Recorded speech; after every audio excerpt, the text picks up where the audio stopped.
এদিকে হত্যার শিকার ব্যবসায়ী সোহাগের পরিবারের পাশে দাঁড়ালো বিএনপি। সমবেদনা জানানোর সঙ্গে তুলে দেওয়া হয় আর্থিক সহায়তা। বিএনপির ভারপ্রাপ্ত চেয়ারম্যান তারেক রহমানের নির্দেশে রোববার সোহাগের গ্রামের বাড়ি বরগুনার পাথরঘাটায় নিহতের স্ত্রী, সন্তান ও পরিবারের সঙ্গে দেখা করেন ভাইস চেয়ারম্যান নুরুল ইসলাম মনি। তুলে দেন আর্থিক সহায়তা। এ সময় খুনিদের দৃষ্টান্তমূলক শাস্তির আশ্বাস দেওয়া হয়। পাশাপাশি পরিবারটির পাশে থাকার ঘোষণা দেন বিএনপি নেতা। সোহাগ হত্যাকাণ্ড নিয়ে বিভিন্ন রাজনৈতিক দল পানি ঘোলা করার চেষ্টা করছে বলেও মন্তব্য করেন নুরুল ইসলাম মনি।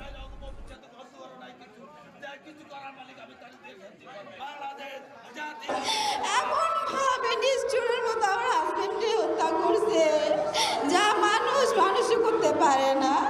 আমি আপনাদের সবার কাছে অনুরোধ করি, আমার হাজবেন্ডের বিচার চাই, এরকম কঠোর বিচার চাই, সবাই যদি দেখে।